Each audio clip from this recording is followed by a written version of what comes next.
Bom, boa tarde a todos todos, né? Queria agradecer aí o convite e o esforço, né, da gente poder conseguir estar aqui hoje também. Então, vou contextualizar rapidinho, porque tem esse convite, né, que é meio como é que a gente articula a perspectiva evangélica com essas lutas, mas eu acho que não é só isso. Acho que a gente está falando de uma questão que não é só religiosa, né? Ela é cultural também, social, muito forte.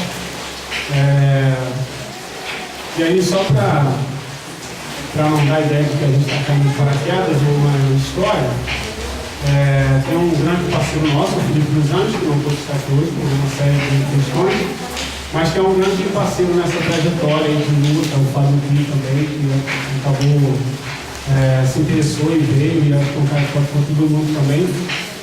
Mas, assim, a gente tem aí uma história construída, uma trajetória, uns mais, outros menos, mas uma trajetória de tentar pensar as questões da cidade a partir do nosso lugar de fé, esse lugar cristão, protestante, evangélico, sei lá como for, mas a partir desse nosso lugar de fé e como que a gente olha a cidade, como que a gente pensa a cidade. A gente já participou de experiências interessantes com relação a isso. Eu queria só citar algumas. Já faz algum tempo que a gente tem tentado ocupar as ruas a partir desse lugar. Eu acho que talvez uma das primeiras, assim, com esse núcleo, né, com esse grupo, cada um tem histórias diferentes, mas acho que com esse núcleo, essas pessoas, esses amigos, irmãos e irmãs, acho que uma das primeiras vezes foi no ato ecumênico que a gente fez em memória dos mortos na Maré, na Nova Holanda, em 2013, então você que lembra, né, numa ação do BOPA, e nós fizemos um ato ecumênico na Maré, lá dentro da Nova Holanda mesmo, né? Ali foi um pouco onde esse núcleo que desde lá tem caminhado cada vez mais juntos, né, pessoas muito interessantes, tem participado e ocupado a cidade de diversas formas. E aí, a partir das lutas em que a gente começou a participar, a gente sempre teve a percepção desse olhar, o quanto que esse lugar da fé, ele era extremamente importante, ele tinha um papel importante, né, nas lutas e na caminhada de vida das pessoas, nas resistências das pessoas. Um pouco da história desse livro, né, sem querer fazer propaganda do livro, mas ao mesmo tempo fazendo, quem fala dele. Mas o livro é uma seleção de artigos, são mais ou menos 40 artigos.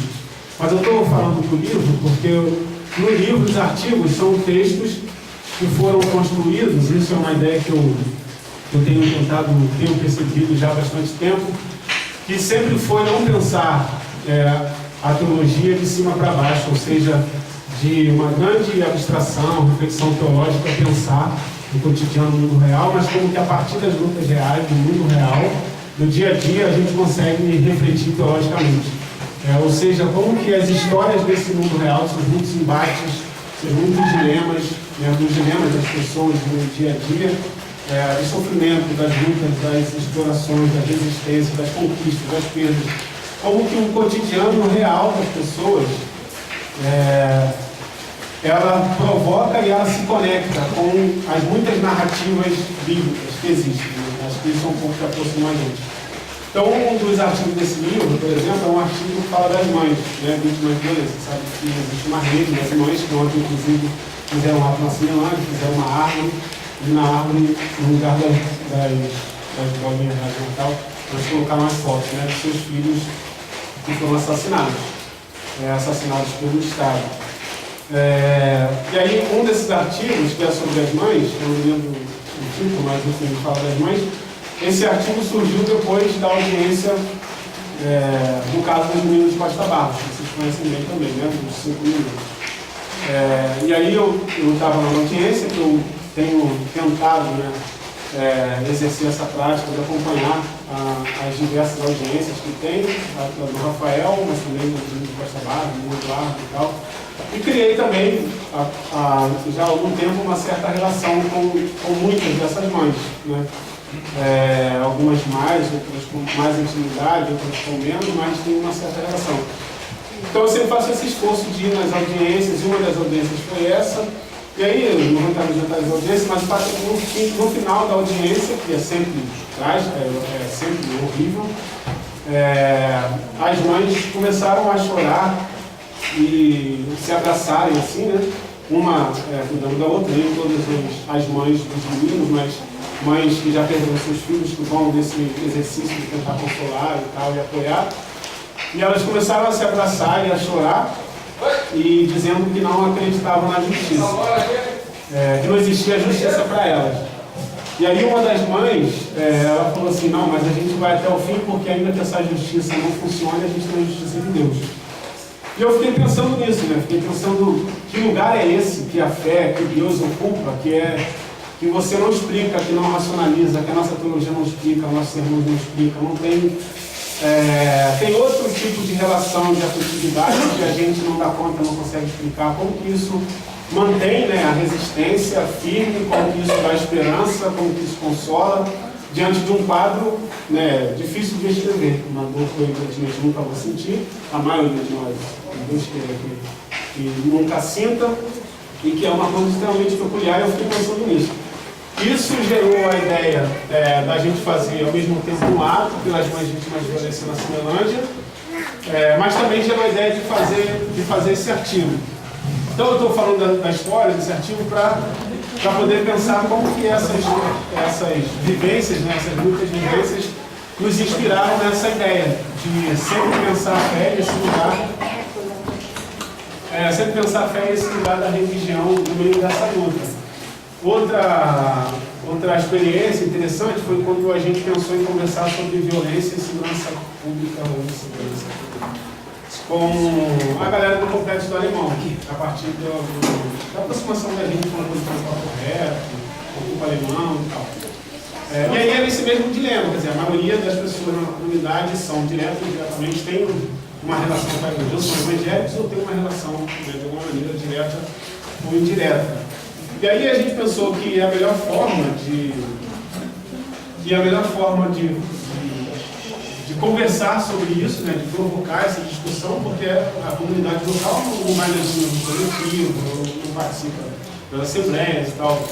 Mas a gente sabia que a Bíblia poderia ser, se a gente queria conversar sobre violência e segurança pública com a comunidade local de Alemão, a gente não teria muito sucesso se a gente fosse tentar fazer isso com, sei lá, com vigiar e comida. Isso não era muito razoável. Mas a Bíblia era esse lugar que estava ali em todos os lados, totalmente acessível. E aí qual é o exercício que a gente fez, que é o que a gente faz, na verdade? A gente começou a partir de várias narrativas da Bíblia que tratam da questão da violência, que de alguma maneira se conectam com o cotidiano local das pessoas, e a gente passou a partir desse texto discutir sobre violência e violação de direitos com a comunidade. Então, só para poder ser exemplo, tem uma história, vou contar bem rapidamente, tem uma história na Bíblia, por exemplo.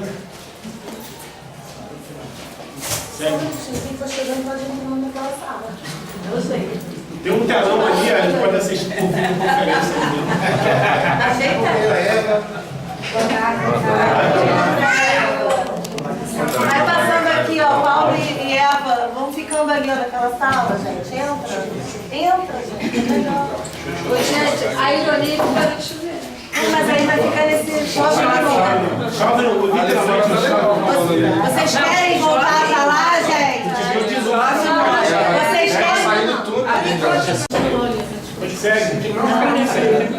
Isso é informalidade. Não, formalidade faz parte. Então, só para dar um exemplo rápido, a gente tem uma história, uma narrativa, né, uma história na Bíblia, que é a história de uma mãe que tem os seus 2 filhos assassinados, aí não vou estar botando essa história, mas o fato é que ela perde 2 dos seus filhos, na verdade 7 são assassinados, vingados, e ela perde 2 dos seus filhos nesse momento. O livro está lá no livro, uma história para o livro de Reis.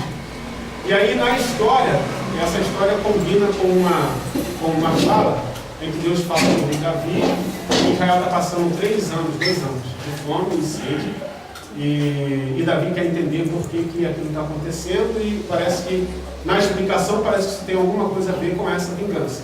E aí Davi vai lá e resolve esse problema. E aí a fome e a sede não passa. E aí Davi consulta de novo, por que o problema não é resolvido. E aí alguém fala para Davi, tem uma mulher que ela perdeu os 2 filhos nessa história, e os corpos dos filhos estão lá, e ela está lá protegendo o corpo dos filhos, os corpos do sol, da chuva, das aves, e talvez seja isso. E aí Davi vai lá e faz um funeral digno para esses 2 corpos que estão lá soltos. A gente chama essa história dos filhos de Rispa, que é o nome dessa mulher.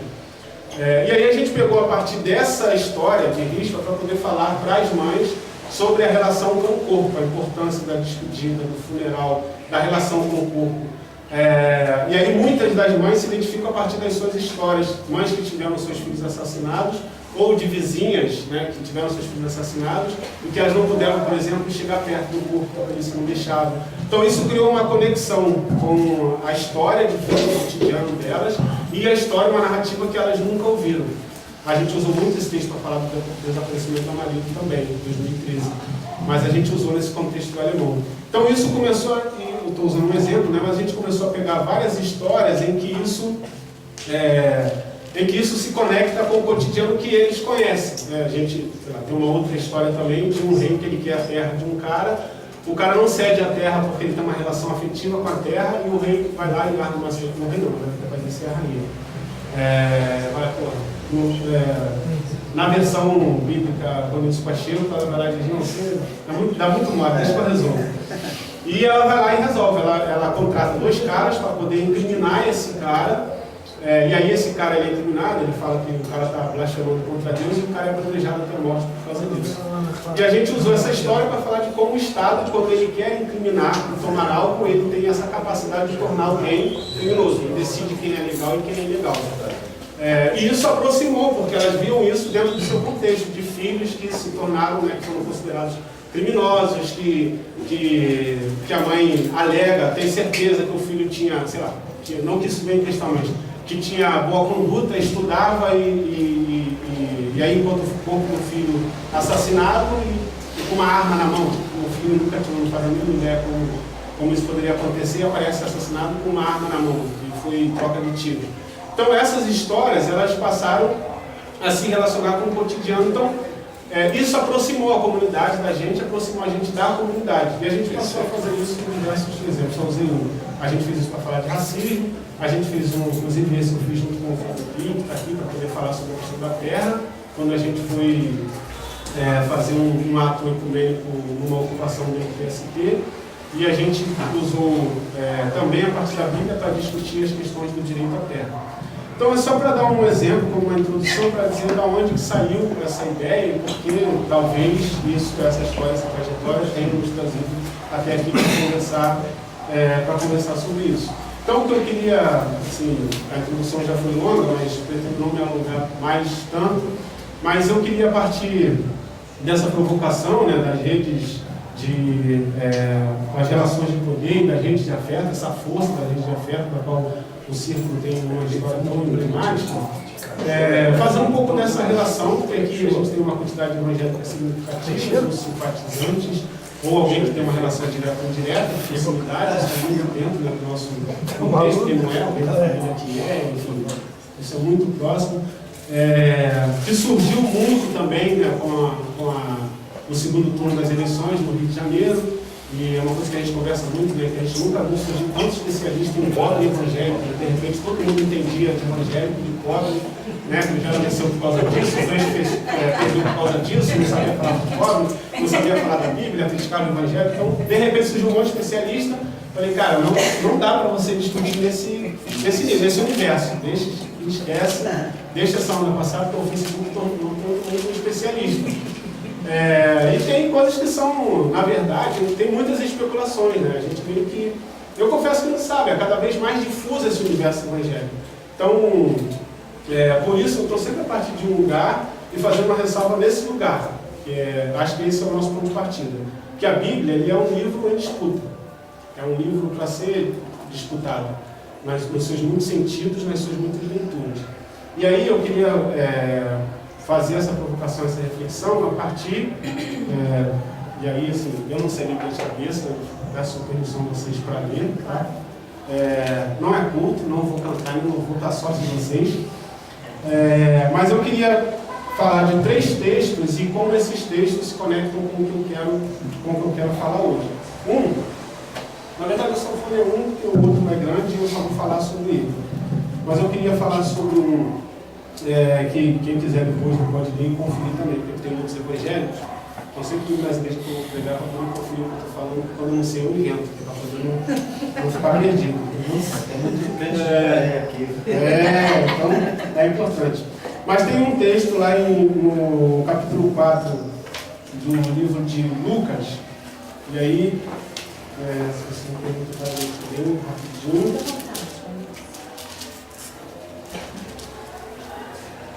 Bom, é o seguinte, 4 a partir do 16. Tem um momento em que Jesus, ele está numa cidade, ele entra numa sinagoga e é pedido para ele ler um texto. Eu queria ler esse texto e falar a partir disso. Então o texto é o seguinte, lá em Lucas, no capítulo 4, a partir do versículo 16.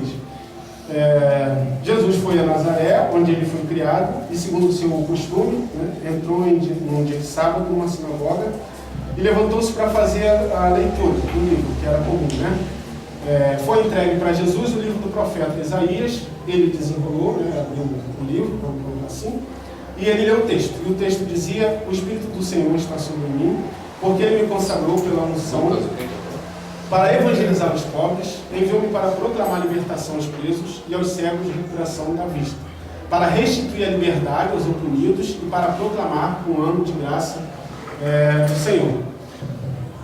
Bom, depois eu continuo, mas por que eu estou lendo esse texto? Porque Jesus entra na sinagoga, vamos transformar isso em igreja, para ficar mais fácil, né? Jesus entra na igreja, numa comunidade, que é pensa em uma comunidade oficial, um lugar extremamente litúrgico, toda aquela liturgia pesada, Jesus entra nesse lugar e aí um líder entrega o livro, a Bíblia, para Jesus, vamos simplificar assim. Entrega a Bíblia para Jesus e entrega já no livro certo, que é o livro de Isaías. Aqui eu queria, toda hora esqueci isso. Aqui eu queria fazer uma primeira chamada de atenção importante, é que Jesus não escolhe o livro, ele vai escolher o trecho. E é importante que dá um livro para Jesus de um profeta que é muito pesado, muito denso, Isaías. Então um profeta também muito considerado. Aí já tem sutilmente uma possibilidade de puxar o tapete de Jesus. Ele vai ler um cara que é uma referência, que é um cara que tem uma história muito grande, cuja trajetória foi um grande período lá de Israel, um cara muito respeitado, levado a sério, uma autoridade. Então, vou entregar esse livro para Jesus. E aí, Jesus poderia escolher um trecho. E Jesus lê esse trecho.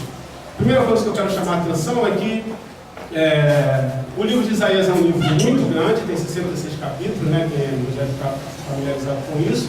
É um livro muito grande, muitas histórias e muitos períodos, e Jesus poderia escolher qualquer trecho. Ele poderia escolher um trecho em que ele enaltecia o imperador, o rei. Poderia falar de um trecho em que Deus fala do seu povo como um povo especial. Jesus poderia ler qualquer trecho, mas ele aproveita a oportunidade para ler esse, em que ele está falando em que a sua missão, sua responsabilidade é libertar os presos, lutar pelos oprimidos. Aqui estou fazendo uma versão, mas é isso, ele veio lutar pelos oprimidos, ele veio trazer uma palavra de liberdade, ele veio de alguma maneira para enfrentar a injustiça que estava instaurada. Então essa fala de Jesus não é uma fala, primeira percepção aqui, que não tem neutralidade nem imparcialidade na fala de Jesus. Ele está fazendo uma escolha muito bem deliberada, ele sabe que ele está num lugar de poder, vigiado por uma série de pessoas que têm relação com o poder, que estão esperando dele uma fala que legitime esse poder e autoridade, que Jesus poderia fazer uma fala extremamente moralizante, espiritualizante, mas Jesus faz uma fala que é extremamente política e social para aquele contexto. Então, o que eu falo e a gente fez essa escolha da Bíblia como livro de disputa, porque aqui a gente tem um exemplo dessa disputa, que diante da possibilidade de ler qualquer trecho, que inclusive agradasse aquela leitura, aquele público, Jesus faz um texto que é extremamente provocador. E a continuidade do texto diz que todos olharam atento para Jesus, ficaram olhando atento. Mas tem pessoas que falam que todos olharam admirados. Sobretudo, quem é que olha admirado para Jesus? Olha admirado para Jesus todos aqueles que sabem que estão à margem dentro daquele lugar, na igreja, na sinagoga, que é um lugar de poder.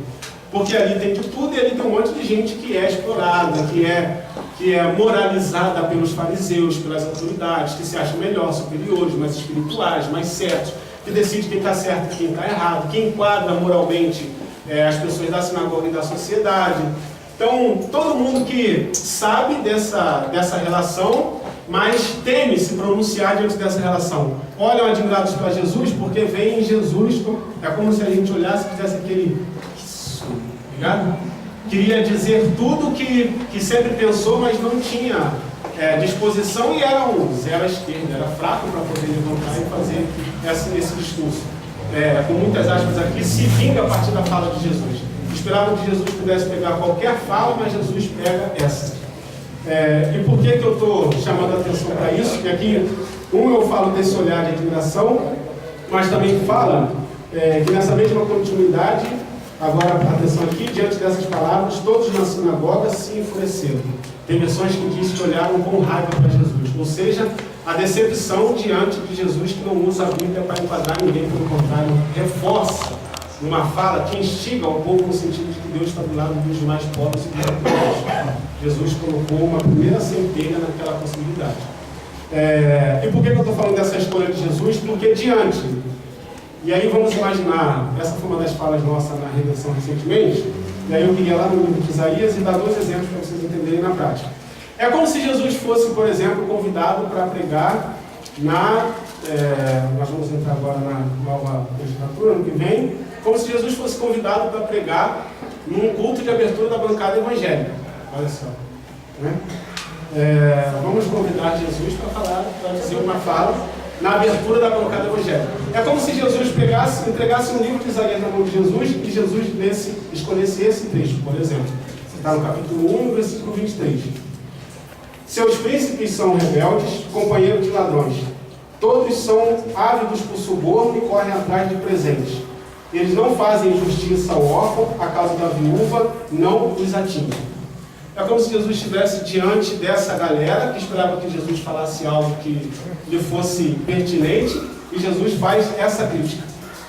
Vocês são rebeldes, vocês são amantes dos ladrões, vocês aceitam suborno, vocês aceitam dinheiro. A causa dos mais pobres e oprimidos não chega até vocês. É como se Jesus estivesse lendo esse texto nesse momento. Ou como se Jesus tivesse sido convidado para falar no culto da bancada ruralista, e Jesus lesse esse trecho que está no capítulo 5 de Isaías, no versículo 8. Ai de vocês que juntam casa a casa, dos que acrescentam campo a campo, até que não haja mais espaço disponível na terra, até que apenas vocês sejam os únicos moradores da terra. É como se Jesus desse esse recado na bancada ruralista. Ai de vocês, estou de olho em vocês, que estão juntando casa, botando os pobres para correr, até que não haja mais espaço disponível. Vocês vão empurrar todo mundo para as piores periferias do estado, do lugar, para que vocês fiquem com as melhores terras, melhores casas, melhores lugares. É como se Jesus estivesse fazendo essa crítica, ou como se Jesus fosse fazer uma leitura no TJ, no dia de audiência do Rafael, por exemplo, e Jesus lesse esse trecho, no capítulo 10, do mesmo livro, Isaías, no versículo 1. Ai de vocês que promulgam leis iníquas, injustas, os que elaboram restritos de opressão para desapossarem os mais fracos do seu direito e privar da justiça digna os pobres do meu povo, para tirar o direito das viúvas e saquear os órfãos. É como se Jesus desse esse texto numa liturgia no TJ. Então o que eu quero dizer é que Jesus faz escolhas, porque quando Jesus escolhe ler aquele trecho, não é uma escolha aleatória só porque Jesus é um religioso. Jesus sabe onde ele está mexendo. Ele sabe as autoridades que estão ouvindo, que esperam que ele fale algo que seja combinado, agradável. Jesus vai lá e subverte toda essa história e fala exatamente o que eles não estão esperando. Mais do que isso, com essa leitura, Jesus incita o povo que diz, pois Isaías também fala isso. Essa é a questão. Jesus está dizendo para o povo, Jesus também fala isso. Ele legitima a luta pelos oprimidos, que são contrários a esse nível de autoridade, de abuso de autoridade. Então essa é uma ilustração, essa leitura de Jesus, desse trecho. A segunda é lá no livro de Lucas também, no capítulo 10. E eu acho que eu coloquei esse trecho essa semana. Que eu acho ele muito provocativo. É o seguinte, um fariseu, um chefe da lei, sei lá, alguma autoridade. Um doutor da lei, uma celebridade assim, entendeu? No legalismo, assim. E aí ele diz para Jesus, bom, vou ler o versículo, né? Eis que um legalista se levantou e disse para Jesus, para provocá-lo. Aqui está experimentá-lo, mas há versões que dizem para tentá-lo, para tentar Jesus. Puxar o tapete, né? Caxias. Mestre, o que eu farei para herdar a vida eterna? Essa é a pergunta. E a resposta de Jesus é: o que está escrito na lei? Como é que você está lendo? E essa é uma questão extremamente importante, essa pergunta. Porque Jesus não pergunta só o que é que está no livro.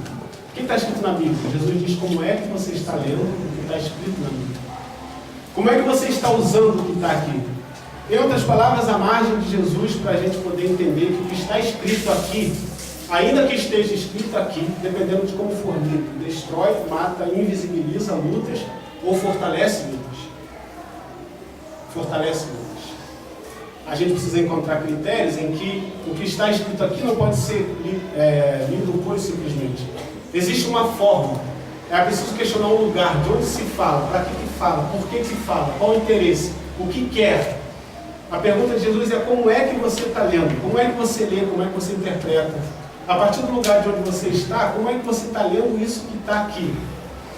E aí eu não vou ler o trecho todo, mas essa conversa ela continua, e aí o cara vai dar uma resposta para Jesus. Ele vai falar: amarás o Senhor teu Deus de todo o seu coração, de toda a tua alma, com toda a tua força e todo o seu entendimento, e o seu próximo como a ti mesmo. E aí Jesus diz: beleza, você respondeu tudo bem, se você fizer isso está de boa, você vai viver bem. Mas aí ele provoca outra pergunta, que aqui diz, querendo se justificar: quem é o meu próximo?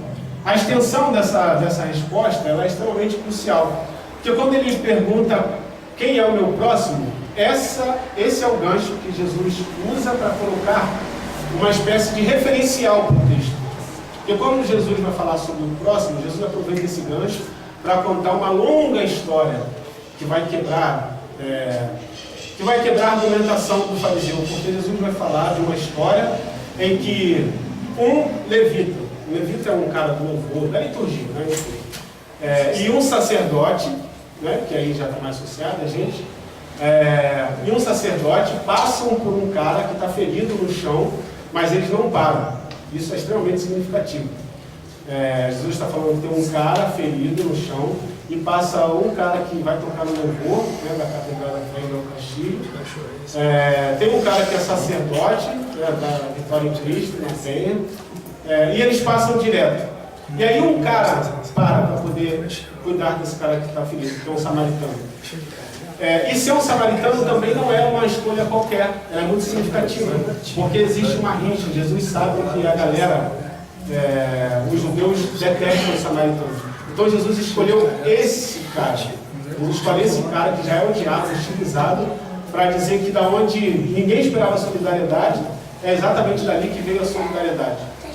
Então Jesus usa essa resposta, quando o cara pergunta quem é o meu próximo, ele coloca, e também colocando um referencial para o texto. Você junta essa história com a história lá do início da pergunta, né, como é que eu faço para herdar a vida eterna, como é que você está lendo, o que está escrito, como é que você está lendo.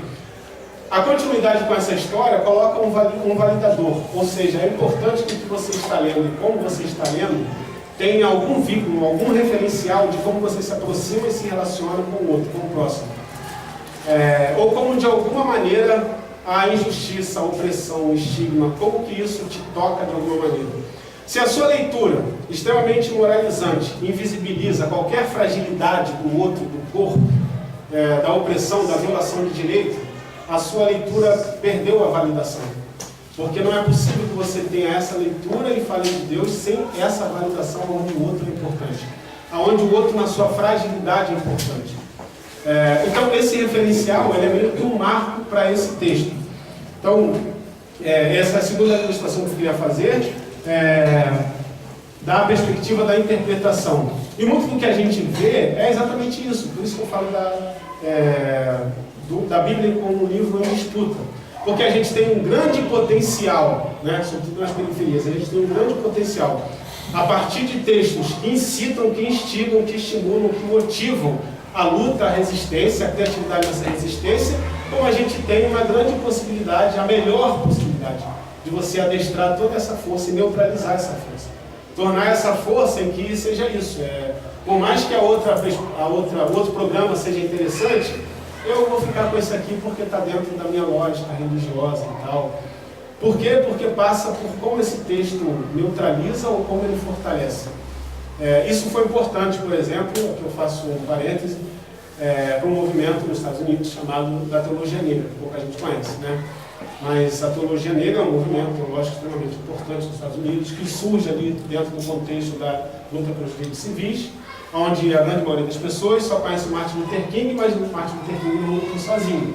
Você tem toda uma rede, todo um grupo que está em volta do Martin Luther King, que é a pessoa referencial, mas você tem pastores e teólogos que estão ali pensando exatamente isso. E uma das questões da teologia negra foi essa, quando eles escolheram, diante daquele ambiente de opressão, quando eles escolheram romper com a perspectiva europeia, eurocentrada, americana herdada da Europa, que não apontava, que não criticava, que não chamava atenção para as lutas que eles vivenciavam.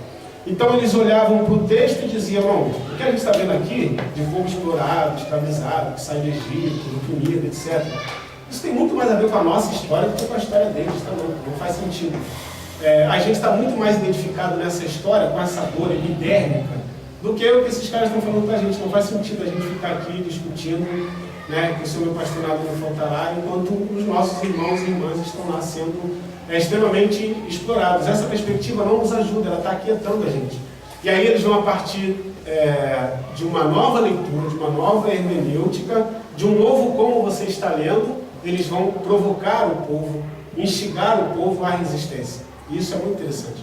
É interessante, por exemplo, ver que muitos louvores que cantam nas igrejas brasileiras hoje, que são versões americanas, aqui no Brasil a galera canta o louvor meio com uma coisa abstrata, que é meio para fechar os olhos e adorar a Deus e tal.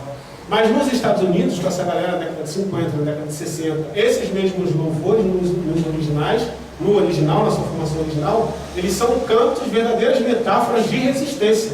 O que a gente acha que está falando do reino de Deus, da coisa invisível, abstrata, espiritual, eles estão falando do concreto. Como um Deus que está da luta de um povo concreto, que sofre, que precisa resistir, que ainda que eles sejam ameaçados de morte, o reino de Deus é mais forte. Só que o reino de Deus não é a abstração que está no céu. O reino de Deus é essa potência, essa capacidade, essa possibilidade de resistir e ir até o fim, de não baixar a cabeça para um sistema com o qual eles não concordam, que não integram a sua realidade, a sua subjetividade dentro do Estado, dentro do direito. Então são concepções absolutamente diferentes. Então essa como está lendo. E por último, eu não vou ler, mas eu vou falar, porque os textos são conhecidos. Aqui já para terminar, para monopolizar a fala.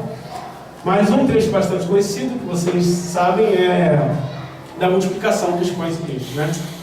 Ainda que vocês não sabem o detalhe, você sabe que Jesus fez isso, né? Dizem que Jesus fez isso. Multiplicou o pão e o peixe. Mas eu gosto dessa história, mas essa história tem um detalhe interessante, que essa história ela vem na sequência da morte de João Batista. E essa é uma curiosidade importante. Porque João Batista, não sei quem lembra, é morto de uma maneira muito banal, ridícula. Ele é decapitado, cruel, mas eu digo um motivo, que ele é decapitado porque ele vai lá e diz umas boas verdades para o imperador que estava naquele casamento conjugal. Safado, eu te vi, o governo do povo está aí, ó, se aproveitando, está aí com seus pegas aí. E aí o rei, mesmo que ele disse que ele não queria, mas ele disse que ele é um rei e não pode voltar atrás. Como ele já tinha feito uma promessa, a mãe da amante do imperador foi lá e queria a cabeça de João Batista, aí o imperador vai lá e manda decapitar João Batista. Qual é a primeira coisa que chama a atenção aqui nessa história? É essa capacidade que o poder tem de matar como quiser, a hora que quiser, da maneira que quiser. E por que eu gosto de começar por essa história? Porque a história da multiplicação dos pães e peixes começa com os discípulos indo até Jesus. O texto fala que eles foram arrasados até Jesus, porque eles tinham acabado de enterrar João Batista. Então era como se tivesse assassinado uma grande referência para eles. E não é só isso, é pensar assim, como se fizeram isso com João Batista, a gente está perdido, irmão. Se o cara que é conhecido, o cara vai lá e manda cortar a cabeça assim, sem mais sem menos, a gente está ferrado. Tira nossos braços, nossas pernas, nunca vão saber que a gente desapareceu. Então os discípulos vão lá, enterram João Batista e voltam e vêm para Jesus absolutamente abatidos. E aí, eu quero chamar a atenção, uma coisa é essa, o poder que o Estado tem de matar como quiser e como quiser, e como isso é extremamente ameaçador, aviltante. E a outra é a atitude de Jesus. Aqui 3 momentos. Uma, a morte de João Batista. A outra é que Jesus pega os discípulos e eles vão para um lugar retirado. Aqui eu vou chamar a atenção para 2 detalhes. Como Jesus reconstrói uma resistência a partir da margem, da periferia, tira os discípulos do centro das atenções, e junto com os discípulos vai toda uma multidão atrás de Jesus. E quem é que segue Jesus? Todo mundo que também se sente ameaçado, que não tem esperança. É um momento de desamparo total, de total fragilidade diante do Estado, diante do poder, diante da violência, da força. Toda essa galera segue Jesus, né? Jesus queria se retirar só com os discípulos, mas todo mundo, não, vamos lá também, está ruim para todo mundo. E todo mundo vai atrás de Jesus. E aí tem um momento que é muito interessante, que os discípulos, em algum momento eles falam assim, olha, tem muita gente aqui, essa galera está com fome e não tem comida para todo mundo. Manda essa galera ir embora, para todo mundo se virar, comprar comida e tal, depois eles voltam e a gente continua. E aí Jesus diz, não, deem vocês mesmos a eles de comer. E eu acho que essa parte é emblemática. Por que eu acho que é emblemática? Porque os discípulos não entendem que da opressão que eles fugiram, toda aquela galera está saindo. É como se Jesus dissesse, vocês vão fazer com que essa galera volte na mesma opressão da onde vocês estão correndo? Vocês querem se preservar e querem que essa galera volte a se expor novamente? Se entreguem ao Estado, entrem em toda aquela lógica novamente de exploração, de trabalho, de má remuneração, da impossibilidade de conseguir comida porque não tem um mediador entre você e a comida, que é o dinheiro. Eles vão voltar para tudo isso de novo? Não, vão vocês mesmos dar eles de comer. Aí começa a história da multiplicação, que a gente pode discutir aqui, a literalidade, mas o importante é que a questão central aqui não é a literalidade, não é quanto Jesus multiplicou 5 pães e 2 peixes para 5.000 pessoas. Isso pode ser discutível, isso é outra discussão teológica. O mais interessante aqui é que o recado de Jesus se a gente, enquanto comunidade, enquanto rede de afeto, nós estivermos dispostos a dividir tudo o que temos, mesmo que todos tenham pouco, nós vamos resistir até o fim. Aqui é como Jesus fortalece essa rede de afeto como um movimento de resistência. Nós não vamos ser... A nossa força comunitária, afetiva, ela não vai ser abalada pelas investidas do Estado, pela sedução do Estado, pela força do Estado, porque se nós tivermos disposição suficiente para resistir, ainda que nós tenhamos muito pouco, mas que todos tenham, se todos têm muito, se um tem muito, todos têm muito, se um tem pouco, todos têm pouco, se nós estivermos dispostos a dividir tudo que nós temos, nós não cederemos às resistências investidas do Estado, nós não vamos precisar sair daqui.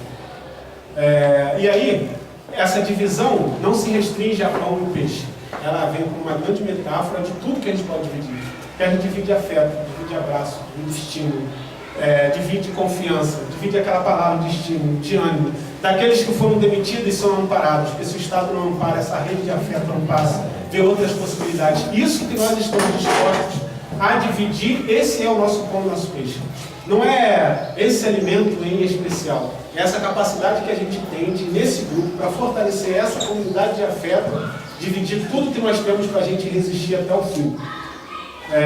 E aí, com essas 3 ilustrações, eu fecho para a gente poder conversar, mas colocando esse lugar. Por isso eu reitero, eu volto novamente à fala inicial, de que nós estamos tratando aqui, eu estou vendo aqui a Bíblia enquanto um livro em disputa, em que as coisas não estão resolvidas e dadas pura e simplesmente. Não basta que leiam para mim, é importante que eu saiba como é que está lendo, por quê, a partir de onde. Qual é a produtividade dessa leitura? Qual é a capacidade que essa leitura tem de estimular, de resistir e de neutralizar, estagnar, tornar indiferente, apático? Que é essa a nossa questão. Esse é o nosso embate. Nós temos leituras diversas que vão tornando todo mundo apático ou cada vez mais dentro da lógica, né, capitalista e individualista, onde cada um vai cuidando do seu. E nós temos a possibilidade de escolher uma leitura que faz exatamente o contrário, que nos estimula a resistir. Foi essa leitura que ajudou tantos movimentos mais antigos, como sobretudo os movimentos campesinos, né, os movimentos camponeses, como a origem do MST, a origem dos movimentos de luta pela terra, estão diretamente vinculados, por exemplo, às comunidades eclesiais de base, que é o quê? Que é a escolha por uma leitura onde a resistência é enfatizada como algo referencial, não como algo inventado, mas algo que tem lógica. A grande questão é essa, a grande questão é que essas narrativas estão lá. Não é uma invenção, esses textos estão lá, mas esses textos são invisibilizados, não lidos, desvalorizados. E há interesse em alguns casos, porque é claro que você pode ter casos que são de desconhecimento mesmo, sei lá. Mas você tem casos, e muitos casos, em que isso é um interesse. Em que essa leitura ela é um risco, ela é uma ameaça. Ela pode potencializar aquilo que uma outra leitura pode estagnar e tornar tudo controlável. A quem interessa esse controle e essa estagnação. Então, falei muito, né? Mas esse vai como um pontapé inicial para a gente falar um pouco desse lugar e por que eu luto por esse lugar. Por que eu reivindico esse lugar, né? A revelia de todas as considerações, às vezes é difícil dizer que é evangélico em alguns lugares, né? A não ser que vocês tenham um discurso da todo mundo para explicar que você é um evangélico diferente, isso já é um saco. Aí quando eu não quero fazer isso, eu não falo nada. Mas por que disputar esse lugar é importante? Eu sempre digo com um amigo dizendo, ele fala assim, por que você insiste nisso, só você fala disso? Por que desiste logo? Não fala que você é um evangélico, fala que você é outra coisa e tal. Eu falei, não, eu sou ruim também, eu vou até o fim, porque eu olho assim, eu olho para a tradição, sei lá, batista, por exemplo, e na tradição batista você tem um Martin Luther King, nos Estados Unidos. Aí eu vou abrir mão disso e vou largar a tradição batista na mão de Eduardo Cunha, é sacanagem, eu não vou fazer isso. Entendeu? Eu tenho que lutar até o fim, porque isso tem que ser outro. Isso é importante. Então, essa disputa diz do quanto que é importante a gente lutar nesse território, nesse lugar, e do quanto que é importante a gente descentralizar também as nossas perspectivas e olhares. Porque uma coisa eles têm mídia e muita publicização, muita publicidade, muita visibilidade. Mas se nós estamos olhando a partir da margem, esse é um olhar importante, se nós estamos construindo a partir da margem, é olhar, perceber a partir da margem onde estão as vozes dissonantes. Com quais vozes dissonantes a gente pode contar. O que estão dizendo as vozes dissonantes? Eu acho que é isso. Ainda que Malafaia seja muito famoso, o que me interessa é que existe Filipe dos Anjos. O que me interessa é que existe Família Viva. O que me interessa é que existe Henrique Vieira. O que me interessa é que existe Liz Guimarães. O que me interessa é que existe Nancy Cardoso. O que interessa é que existem muitas vozes dissonantes com as quais a gente pode fazer coro e juntar na mesma luta. Então, é isso. Acho que dentro do que eu queria falar basicamente, não sei se eu falei demais, mas queria dar esse pontapé inicial e outras questões a gente conversa, porque sempre tem mais gente para contribuir também. Valeu? Obrigado.